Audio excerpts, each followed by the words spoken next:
We're starting a brand new show here on Pod TV. As you all know, we just finished the online dinner party, but now we've got a new show called Made in Spain, Living in Miami. So I'm going to bring in my two lovely hosts, and they're going to tell about what they've got going on in their part of the world and all along those lines and how things are going in their lives. And I'll let you hear them introduce themselves because that's what this show is all about. And eventually, I might even do it during this show. I'll try to find a backdrop about Miami and all along those lines, as this is a backdrop about Durham, North Carolina. But it's our lovely garden, since I was trying to find something that would be very much a pretty scene, and all along those lines. So we've got these two amazing ladies and all in that space. So I know that the audience would like to learn more about your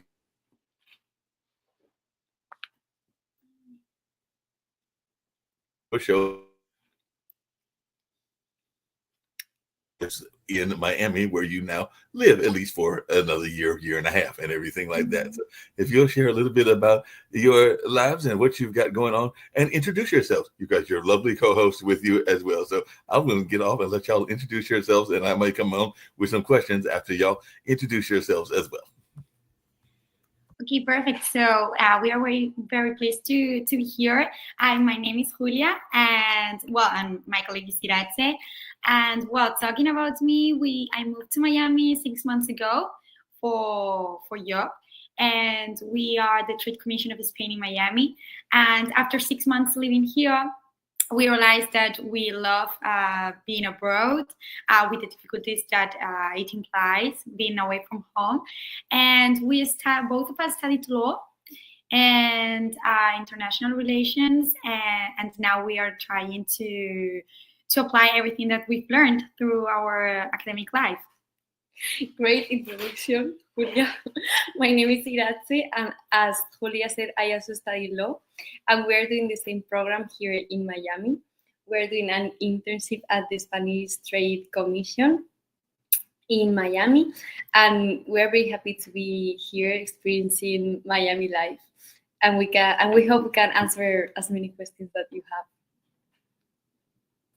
Well, that sounds pretty good and everything along those lines, and that was a great introduction. I guess the first question that folks will probably be wondering, and hopefully we'll get people answering y'all's questions every week. I know that Nick has been saying he's going to be watching from, actually, he's in Florida today, so I think he's in Tampa, so he's just up the road from y'all and everything, even though he moved to Spain, but he's in Tampa, and I think he's going to go to Utah to deal with one of his pension jobs, and then he'll be back in Tampa, I think in the middle of June, for his 50th. That's right. That was a long time before y'all were even a twinkle in your parents' eyes and everything, but his 50th high school reunion. So he's going to be in Tampa for his 50th high school reunion and everything like that. So he's one of the founders of the network. But what has been some of the popular restaurants that you have found in Miami? And maybe you want to tell us a little bit about some of your popular eating places, since y'all are in Miami. And I know that they have great eating institutions. There's some good Cuban restaurants. There might even be some good Spanish restaurants and everything like that. So I'll start there, since y'all are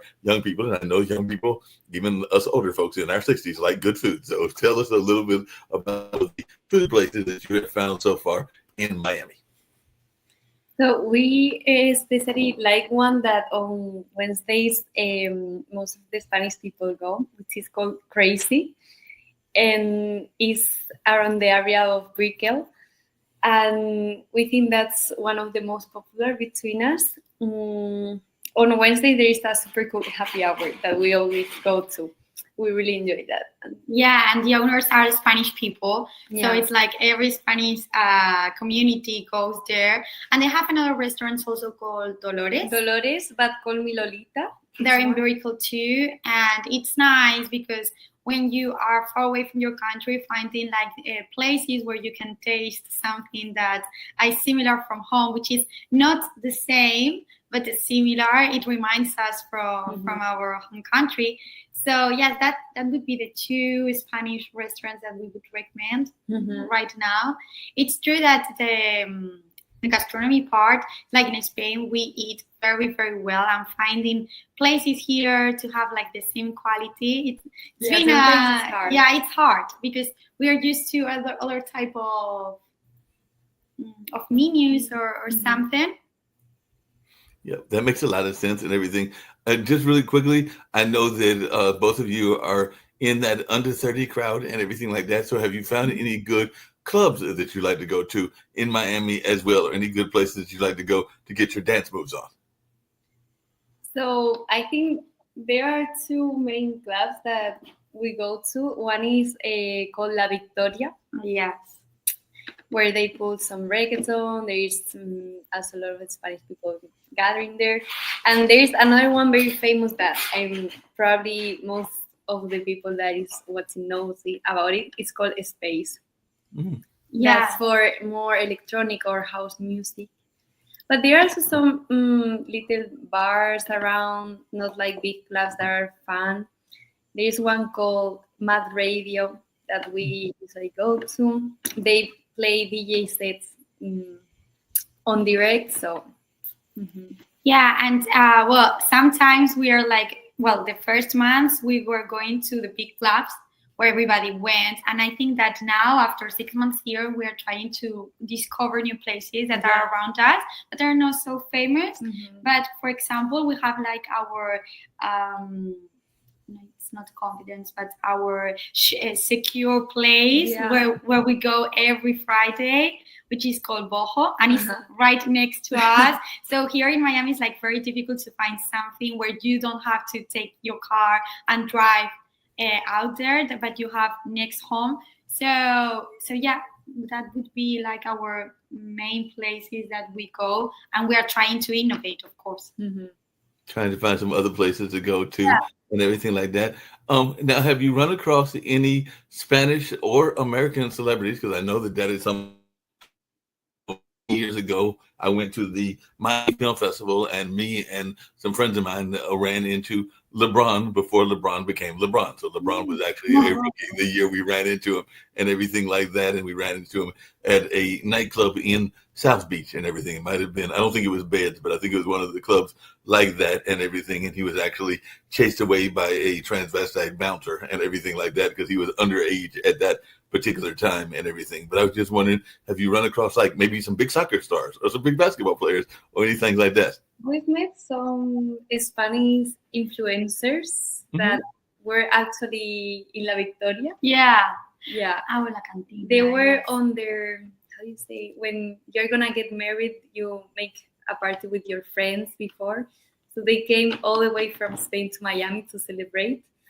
And we also met a famous singer called Nicky Jam. Yeah, that's true.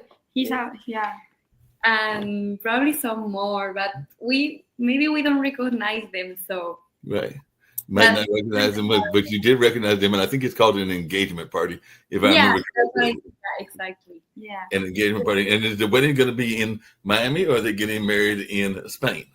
Spain, but they were celebrating the engagement party here. Yeah, so we met as they were Spanish. We knew them. So we were asking them, what are you doing here? Yeah, I think that we haven't recognized people maybe that were around the places that we were, but during the parties, like you are not like catching people up. It's that you come up with someone and probably is famous, but you don't know. But we haven't met superstars or international superstars yet. Not yet. Is that maybe that we are not in the right places, but... Might not be the right places. Might have to go to the right places, get the right party, and go to the right one where you can meet some of these folks and everything like that. There was a lady, because there's these different groups and everything. Like I know here in Durham, there's a singles group, and one of the ladies is a medical doctor, and she was putting out how she wanted to meet people that would show her around the area of Durham, like the different nightclubs. And I think she was into house music and some other stuff as well, but she was getting different people that were going to show her around this town and everything like that. So is there any groups that you would let people know about if they wanted to come to Miami and wanted to learn more about what's going on in that particular city? Because like I said, she just moved here as a doctor. I think she's over at Duke University, if I remember correctly. Like you mean like a group chat or like a group chat or like a Miami group chat or a Facebook group that's geared? Because I know sometimes even Nick talks about Understanding China, which is a chat that talks about Chinese politics and Chinese life and everything that he joined, and he's become friends with the administrator. So are there any groups that let people know specifically about Miami lifestyle? We are in a yoga group. Oh yeah. Yes, but about Miami lifestyle, I think there are some Instagram accounts maybe that talk about the Life Miami, different plans that are out there. And yeah, I think that through Instagram is the best place to find something, because we are not using Facebook. Not us. Maybe people are using, but not us. So I think that Instagram would be the place. I think they are all the important accounts that tell something about what's going on in Miami are called Miami whatever next. Right. And I think that they are easy to find. The thing is that when you come here from a foreign country and you find people that are foreigners too, but from your country, it's like you make a group and go around places like that, or they're like smaller groups. But inside these smaller groups, when you're from your foreign country, you can find people that have like more relationships here, and that they can bring you out wherever you want to go. For example, we started to go to yoga classes on a park that is next to us, and there we started to meet some people that is also new in Miami and wants to meet other people. So I guess the best way is to go out and do some activities, and you will meet people for sure. No, that makes a lot of sense. I know that Kim, who's the other founder of the network, has become a big fan of TikTok. So are you ladies using for your job, or just in general using TikTok? Because I know she's been using TikTok. She's even made some TikTok clips and gotten, in some cases, thousands, if not multiple thousands, of views and everything like that. And that's Kim Calhoun, one of the founders of the network. So I just wondered, have y'all been having a lot of success with TikTok as a social media platform? I don't post a lot on TikTok, but maybe we should. Yeah, I think Julia knows better about it. No, it's like we are, there's like a generational gap, which is between Instagram and TikTok. And we were on the Instagram era, and I think we still are. And TikTok are like younger people and people that want to do more. But we consume a lot of content from TikTok, because it's really interesting. You can find whatever you want on different fields, fashion, traveling, activities, wherever.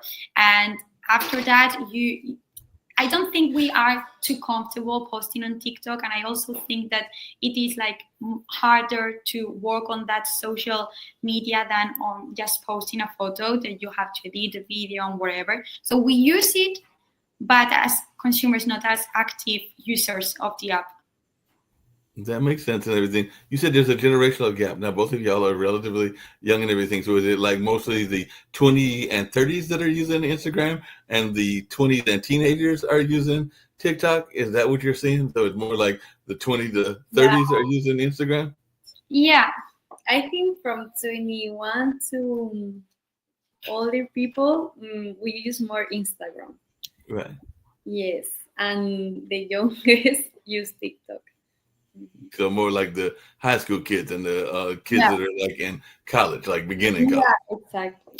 And I think that it also depends on the content that you consume, because there are some specific contents that are better on TikTok due to the nature of the content. If people want to tell about something or talk or whatever, it's better on TikTok. But if you just want to show an outfit or a picture of a place or food, it's good on Instagram. So that depends on your interest, I think.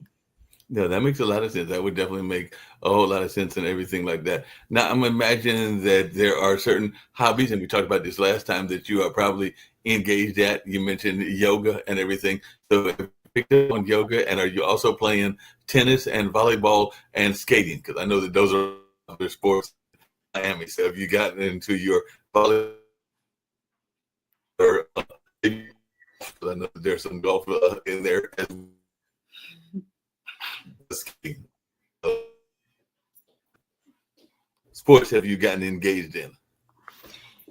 So I think for me it's mainly yoga. Some days we go to the gym. Other days we just take a walk around the area, which is really nice, so we can watch the sunset or running. Yeah, we must confess that we are not the most sportive people that you're gonna meet. But it's true that Miami environment invites you to go out and just, for example, walk around or wherever if you are not very sportive, and you can meet people also like doing the same path every day. But yes, we are not like very keen on sports, I think, either, so we are not practicing any other. But I think that doing sports is a good place to meet people and to disconnect. No, that makes a lot of sense. I know when I was down there for the NAPTI conference, a lot of people were fascinated. Just like in Memphis, there's the flamingos. I think that's what they are at that particular hotel. But there are a lot of chickens that are around there. So have you stumbled across these chickens that are all over Miami? And what was your reaction the first time you saw chickens just walking around and not being served in the restaurant, but they were just walking around casually and everything? So what was your initial reaction when you ran across Miami's famous chickens? We were surprised at first, because on our entrance there are a lot. So we were like, what are they doing here? It's close to the sea, so we didn't understand. Yeah, it's strange the concept. But yeah, I think they are cute. They don't bother us. Yeah, but it's true that we didn't expect chicken around us, mainly on the street, because it's not like the typical animal that you find in a big city. Right. Yeah, we do prefer chickens than rats. That makes sense. And we have rats in Durham too as well. You don't want to run across the rats, and I'm sure that sometimes when you run across those, you're going like, "I wish I had a cat, so the cat could get rid of the rats and everything." So you have run across some what we call vermin. So you have run across some rats and some other bad animals when you've been out and about. I don't know how to say. These big lizards. Oh, okay, the lizards. Yeah. We have to go to Everglades so we can see the bigger ones, the alligators. Yeah. We've seen someone, and before, I don't know where they are now, but before that, at our entrance, there was a duck family, plenty of ducks. So we didn't expect that to happen also, but there are like some signals out there, like it's caution, ducks crossing, and it's like, what's that? Yeah. But that's the most strange things that we found out. Yeah, that makes a lot of sense. Now, I don't know, and it's, if you want to go there, you can. If you don't want to go there, you don't have to. But you have family that is in Spain. You might have a significant other that's in Spain as well and everything. So how do you maintain keeping in touch with those people that are special to you, since you still got roughly a year and a half to go still there in Miami? So how are you able to keep in touch with those that are special to you, whether that's a significant other or whether that's family members and everything? So that's actually a bit hard because in the mornings we go to work, and when we finish work, it's already super late in Spain. So for calls and everything, we try on the weekends or we send text messages, but it's actually really hard with the time difference. It's not that easy. Yeah. Yes, and well, thanks to WhatsApp, video calls, FaceTime, for example, when I was in Spain, I remember that I called my family, but on a regular call. And now I always put the camera on. So just you can be more in touch with your family. And we are always sending photos of everything that we are doing. So it's like social media really helps us to be in contact with our loved ones, even though it's difficult to handle it. Mm-hmm.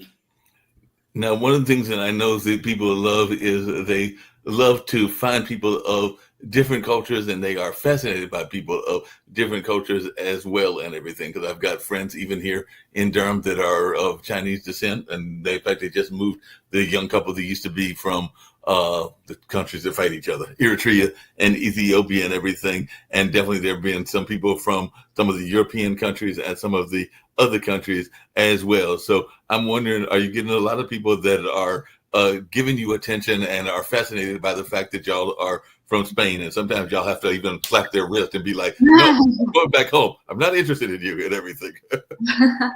So, well, I think in Miami it's not very uncommon to meet a Spanish person. So it's not like the special culture, let's say. Right. But yeah, I think when you are a foreigner, gets the attention of people living here. But I think Miami is made of people like from every part of the world. So Yeah. it's not like if you go to another state in the United States where there is no Spanish people and you go there. I think that will be different. Yeah, that would be a lot different and everything along those lines. What have been some of the people that you have met from other places? You mentioned meeting some of the Spanish folks. What are some of the other countries that you have run across, whether they're European countries or whether they were Latin American or whether they were even the African and Asian countries? So I'm sure that in the 6 months you have probably run across people that are even doing the same kind of work that you're doing and everything. So who are some of the people that you have run across?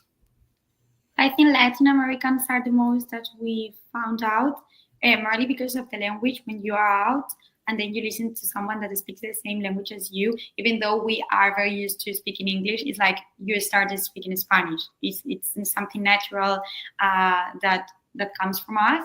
And I think, Latin American are like the most that we've met. It's also true that there are a lot of American people that we've met, but it's like for cultural reasons or language or wherever, we like make a click more with people that are from Latin.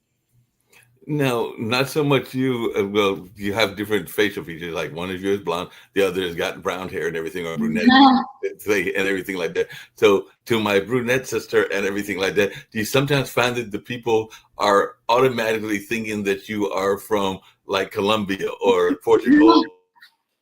No. In Spain. No, not for me. She's too Spanish. Yeah, I'm like too Spanish, I think. Maybe, yeah. It's that people, if normally they hear me speaking before meeting me, I think that I've never have any. It's because of the accent. Yeah, I think the accent changes. Well, it's true that I have like a funny thing that happened to me, that I got into a taxi here or anywhere here in Miami, and the person that was driving the taxi asked me if I was an actress on a TV series from Latin America. And I was like, no, sorry, it's not me. It's maybe because I'm like too bronzer or whatever, too sun-kissed, but it's not me. But they thought it was you. They thought that you were. No, I wasn't. So I think it's the only time that it happened to me here. Or in Spain, it never happened to me before. Never at all, and everything like that. What was the number one question that your parents ask you about Miami? Because Miami is an international city, and I'm sure that as older adults and everything, that they're probably worried about you and everything like that. So what is the number one question that your parents and your loved ones ask you and everything? That's a good question. Maybe security, I would say, because, well, but in Spain too, it's like if around us the space is secure, that we can go home alone. It's like the first question: if the area that if we are moving is a secure area. I think also they are worried about if we are finding good people to be around. They ask me that a lot, like, how is it with the people there? Have you met nice people? I think they care a lot about that. They know if you meet good people, we're going to be okay. Right. That makes sense and everything.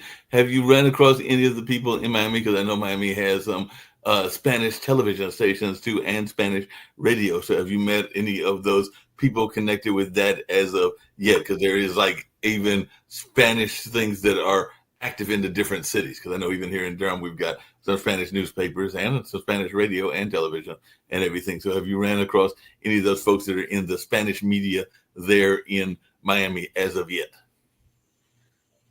So at the trade fairs, like Content or NATPI, we've been with a lot of Spanish firms that also work here in Miami, like Media Pro or some of the big ones. But yeah, it's more in the work environment, as we are in the audiovisual sector. So yeah, it's more related to that, but not in the personnel. Not in the personnel and everything like that. Now, what movies have you gone to see as well? Because I know that sometimes you got to have something to break the monotony. And you mentioned the good food and the good clubs and restaurants and everything. But I'm thinking sometimes you want to go see a good movie or a good play. So, what movies or plays have you seen in Miami that if somebody was to come down there in the next week or two, you would recommend that they go see? Or have you had a chance to get to any cultural activities? So I really like going to the cinema.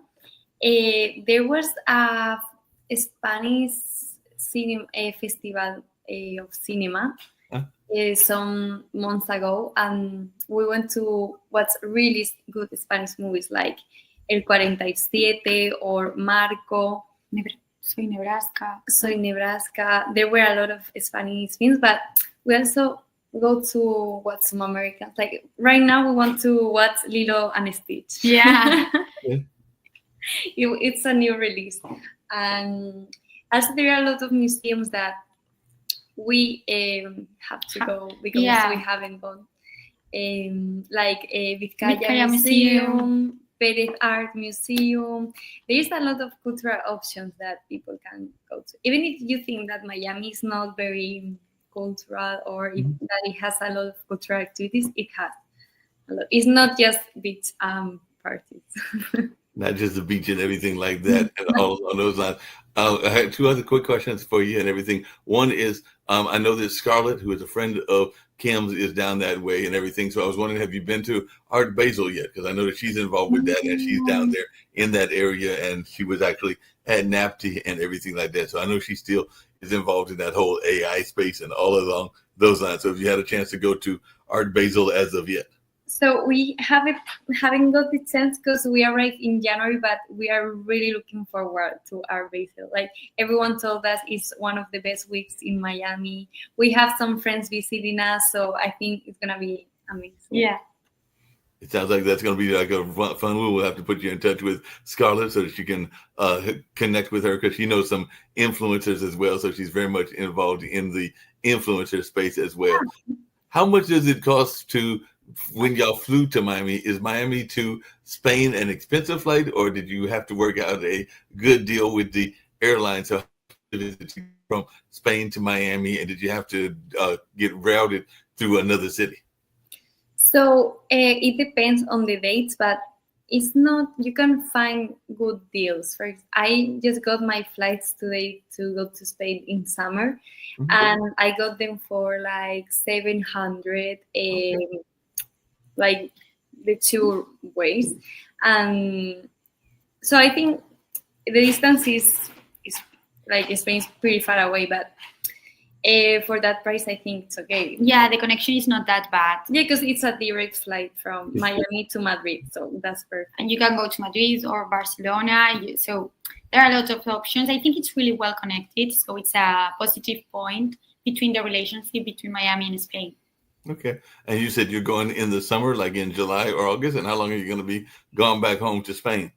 I will be there for 2 weeks, and I'm so excited. And that's going to be in July, or that's going to be in August? In July, because in August, it's very difficult to be in Madrid because no one is in Madrid in August. Everything is empty because of the weather. It's like more than 40 degrees Celsius. That it's way more than in Miami. Yeah. Wow. So, and it's super dry, so everyone escapes from Madrid and goes to the coast. The people that are lucky and do not have to work in that month, because we some years had to work in August in Madrid, and it was horrible. It was horrible. Yeah. You cannot stay at the street. Like you have to be at home or just go out during the night because it's extremely hot. So I don't recommend to go in August to Madrid. So it'll be a July trip for you and everything. Yeah. So it'll be next month. Now, what are you going to do with your partner in crime being gone for 2 weeks? So you're going to be off. I'm going to miss Fortunately, we have other friends, but are going to miss her a lot. But I go to Spain end of August and September. So yeah, we're going to separate a bit, but just for a few weeks. Yeah. So just wait for her. just a couple of weeks. Y'all just be there for a little while and everything. Now, Yeah. does Spain have a popular, because we have another show that deals with the cruise industry, does they have a popular cruise industry in Spain, or do y'all not really like the cruise industry that much? Or is there a lot of people do cruising like with the ships in Spain?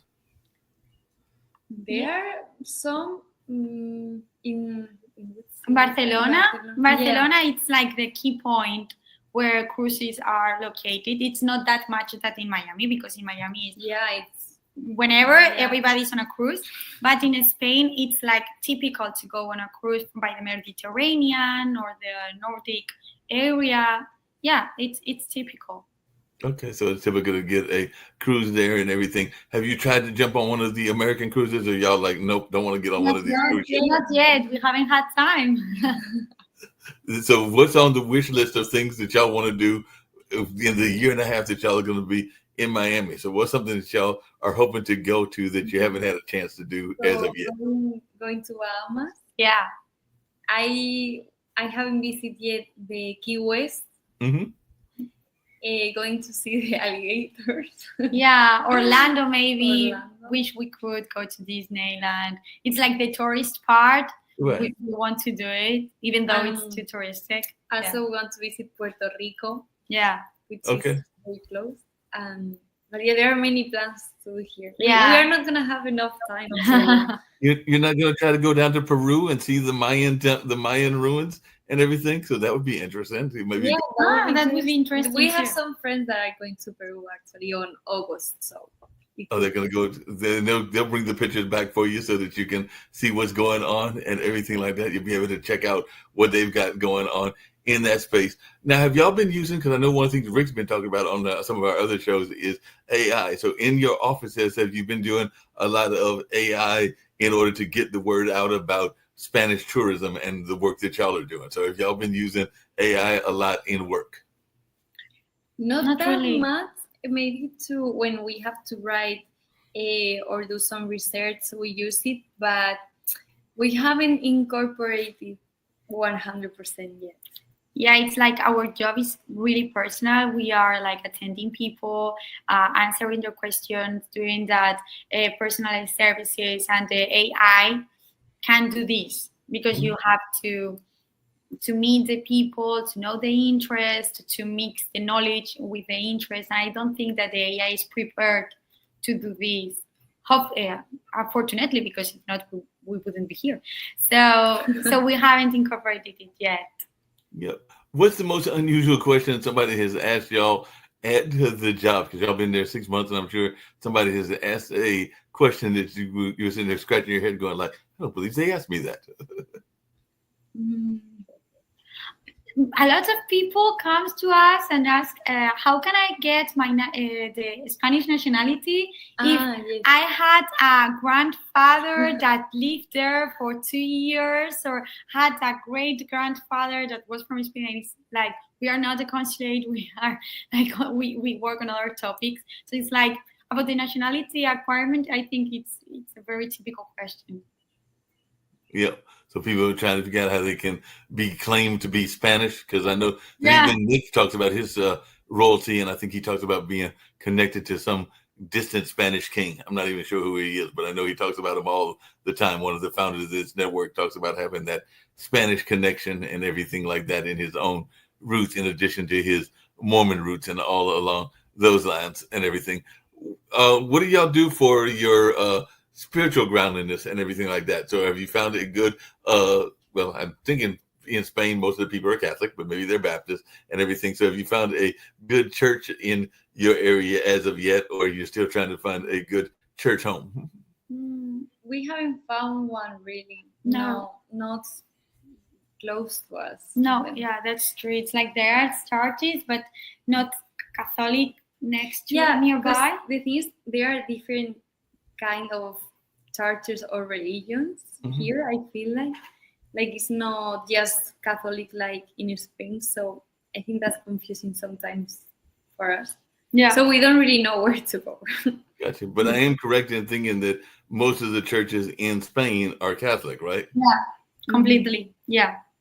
And what is y'all's individual cities? So for folks that are watching it, we'll get a wrap up shortly and everything. And we'll do another one of your shows next week and Sure. backdrop of Miami and everything, because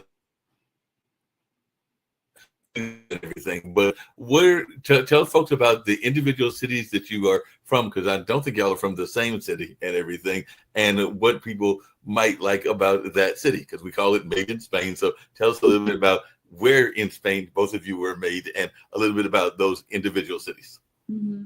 So I'm from Madrid, and I think one of the best things of Madrid is like the ambience in the street. There is always something to do. There is always people to hang out with. It doesn't mind if it's Monday or Friday. There is always people willing to go out and have a coffee or a beer or whatever. There are a lot of cultural options in Madrid. It's a city full of culture. And yeah, I would say that those are the two coolest things of the city. And what about you? Well, I'm from the north of Spain, from Navarra, and from a very little village, Vallata studied out Pamplona. And Pamplona, it's famous because of the parties, the San Fermines.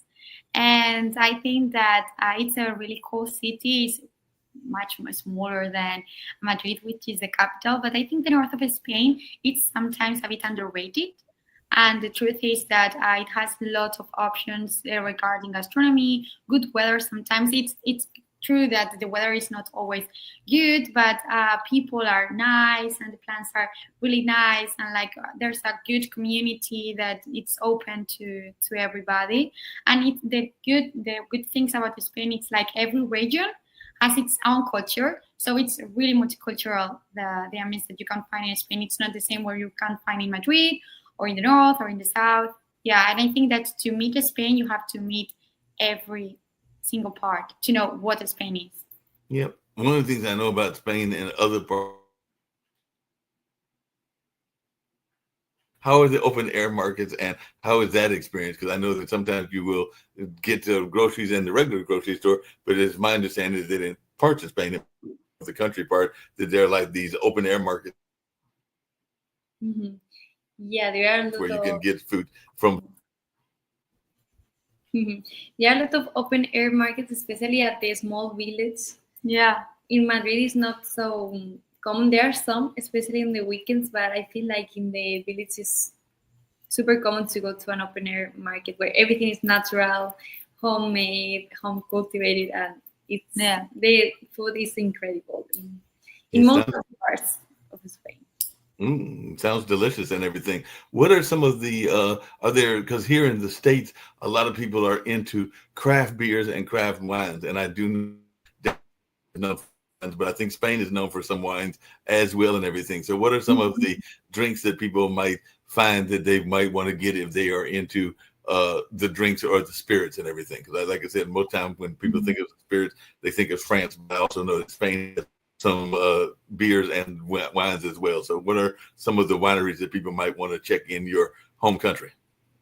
For sure, the wines of Spain are incredible. I would say one of the best around the world. Not because I'm from Spain, but I really mean it. We have Rioja, Ribera, and well, there are many, but the qualification of these wines is different from the ones made around the world. So I think it's more difficult for the people to know what to buy. So for example, a really good red wine would be Crianza. Yeah. It's different. Well, the thing is that there's like a big range of different wines that you can taste, and it's like you don't have to taste red wine. It's like inside the red wine qualification, there are a lot depending on the quality that you want or the money that you want to spend. So I think that it's really cool. Here in the United States, it's like Spanish wines are not really recognized. Yeah. We don't know exactly why.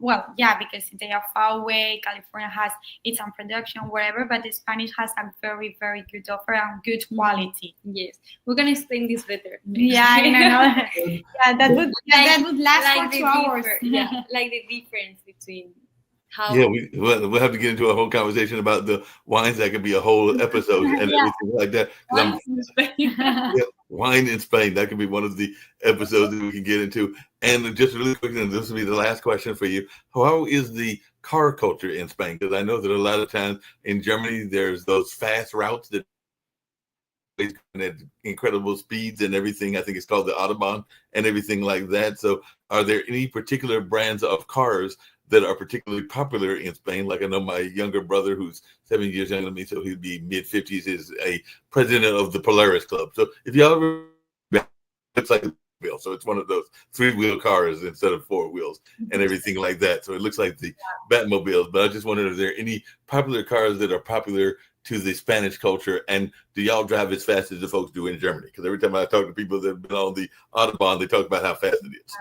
No, we cannot drive as in Germany, because in Germany they have these, they can go at the velocity that they want on the highway. And that's only in Germany. It's the only country in the world. In Spain, there are a lot of controls of speed. So even though people still go fast, I would say, especially in the highways. And regarding cars, for example, we don't have trucks because everything is smaller in Spain, so we don't use trucks. I would say popular cars in Madrid could be a Mini, Audi.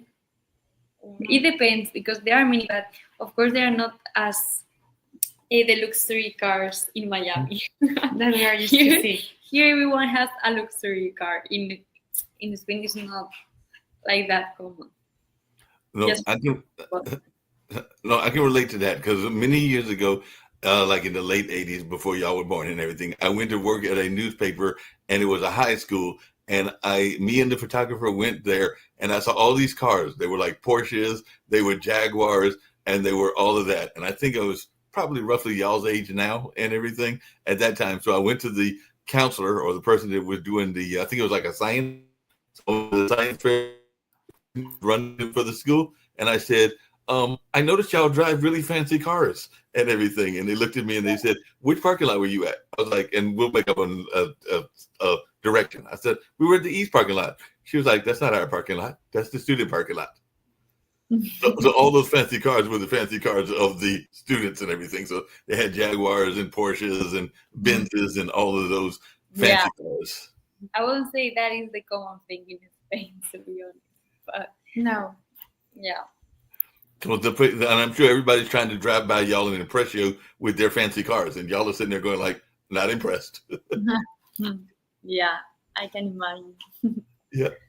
Well, this has been a great conversation. It's went for about 45 minutes, which I was hoping for, 45 minutes to an hour. So we'll try to do this every Wednesday at 6 o'clock. So I'll see y'all next Wednesday. I'll send you another link, and I'll give y'all a backdrop of Miami. I won't give you the pond this time. I'll give you a backdrop of Miami, and I'll also try to find some commercials about some Miami restaurants and Miami products and everything. So I'll try to find some Miami days to add to the show and everything. So thank you.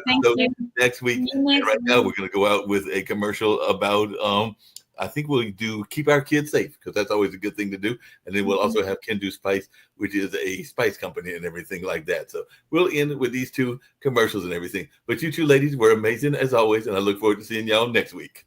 See you. Bye. See you next week. Bye.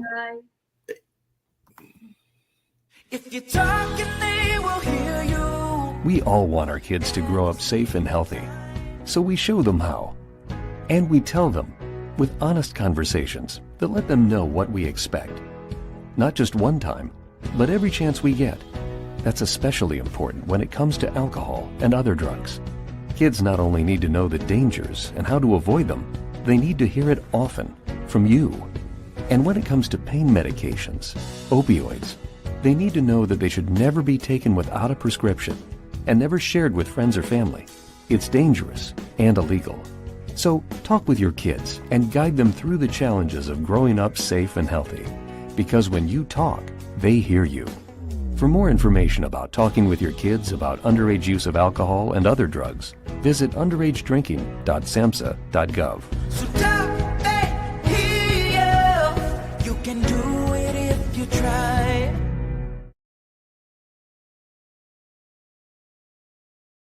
You know how how people love to enjoy food and don't understand how to flavor their food or how to replicate a meal? They're interested in supplements but don't know where to begin? Well, what I do is I take the guesswork out of enjoying flavor and wellness with my flavorful spice blends so that they can create delicious meals with healing benefits. Can Do Spice was created to help cooks at any level enjoy healing through food. Every spice blend was designed to give added health benefits of natural herbs. Every blend is complete. There's no need to add any additional spice for a delicious meal. Saving you time and money while adding supplements to your meals can be both tasty and fun. My earliest memories in the kitchen began with my father, Kenny Can Do Bond, so it was fitting that I would name this line after him. I have always looked to natural remedies to supplement the body, and I found myself hiding herbs and minerals in foods for my family. That's when it hit me. Everyone needs Can Do Spice. Everyone should be having this. It's an exclusive brand for cooks at any level who want to create flavorful dishes with healing benefits that can satisfy the body and soul. Add a little spice to your life. Give Can Do Spice a try.